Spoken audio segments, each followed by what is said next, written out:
बघा विद्यार्थी मित्रांनो, आज आपण या ठिकाणी मायक्रोसॉफ्ट एक्सेलचे क्वेश्चन्स बघणार आहे।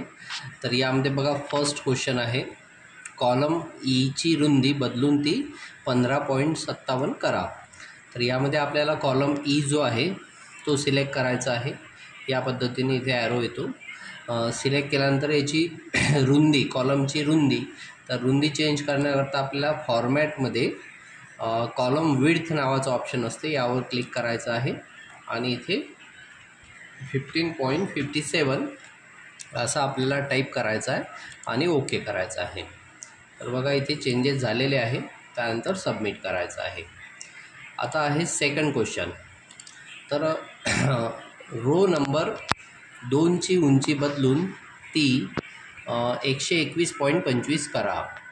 तर चला स्टार्ट करूया।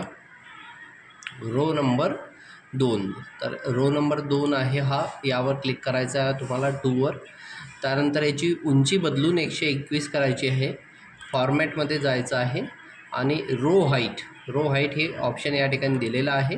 तर इथे 121.25 असं आपल्याला टाईप करायचं आहे, त्यानंतर ओके करायचं आहे आणि सबमिट करायचं आहे। त्यानंतर बघा थर्ड क्वेश्चन, सेल A2चा बॅकग्राऊंड कलर बदलून ब्ल्यू करा आणि त्याला इटॅलिक इफेक्ट अप्लाय करा। स्टार्ट करायचं।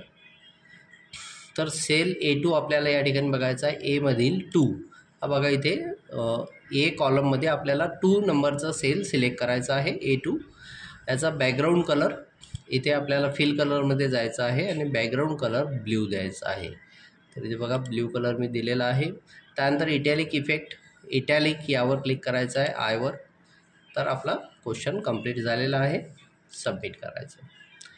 त्यानंतर नेक्स्ट क्वेश्चन आहे, दिलेल्या स्प्रेडशीट फाईलमध्ये कॉलम सी नंतर अजून एक कॉलम इन्सर्ट करा। तर बघा इथे ABC असे कॉलम्स आहेत, तर कॉलम सीच्या नंतर एक कॉलम इन्सर्ट करायचा आहे। तर डीवर क्लिक करायचं आहे आणि न्यू कॉलम घेण्याकरता तुम्हाला जायचं आहे इन्सर्टमध्ये। इन्सर्ट शीट कॉलम हे ऑप्शन दिलेलं आहे, यावर क्लिक करायचं आहे आणि सबमिट करायचं आहे। त्यानंतर बघा फिफ्थ क्वेश्चन आहे, योग्य फंक्शनचा उपयोग करून पहिल्या विद्यार्थ्यांचे टोटल मार्क्स K4 मध्ये कॅल्क्युलेट करा आणि तोच फॉर्म्युला K5 to K13 मध्ये रिप्लिकेट करा। तर टोटल मार्क्स काढायचे आहे पहिल्या विद्यार्थ्यांचे। जसं आता फर्स्ट विद्यार्थी आहे आसिम खान, याचे टोटल मार्क्स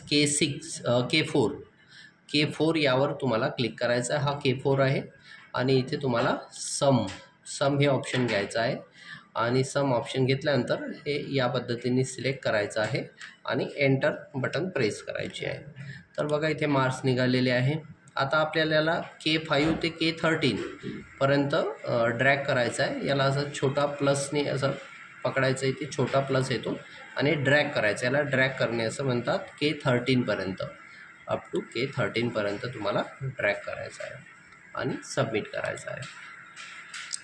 त्यानंतर 6 नंबरचा क्वेश्चन आहे, योग्य फंक्शन वापरून जानेवारी 2015 मधील जास्तीत जास्त मॅक्झिमम मार्क्स काढायचे आहे तुम्हाला F14 मध्ये।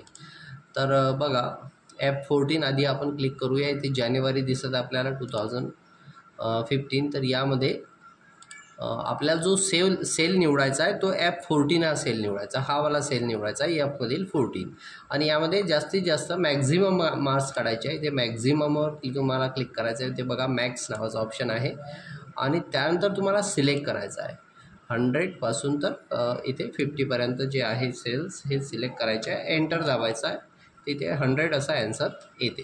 त्यानंतर सबमिट करायचं आहे। त्यानंतर क्वेश्चन नंबर 7 आहे, योग्य फंक्शनचा उपयोग करून सर्व विद्यार्थ्यांचे इंग्लिश ह्या विषयाचे एकूण मार्क्स कॅल्क्युलेट करा।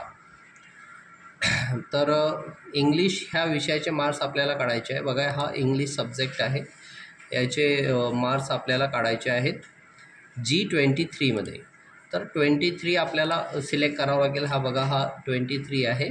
तर याला तुम्हाला एकूण मार्क्स काढायचे आहेत। सम घ्यायचं, सम नावाचं ऑप्शन तुम्हाला इथे दिलेलं आहे आणि त्यानंतर तुम्हाला याला सिलेक्ट करायचं आहे। इंग्लिश सब्जेक्टचे जे मार्क्स आहे ते इथपर्यंत तुम्हाला सिलेक्ट करायचे आहे आणि त्यानंतर तुम्हाला एंटरची बटन प्रेस करायची आहे आणि सबमिट करायचं आहे.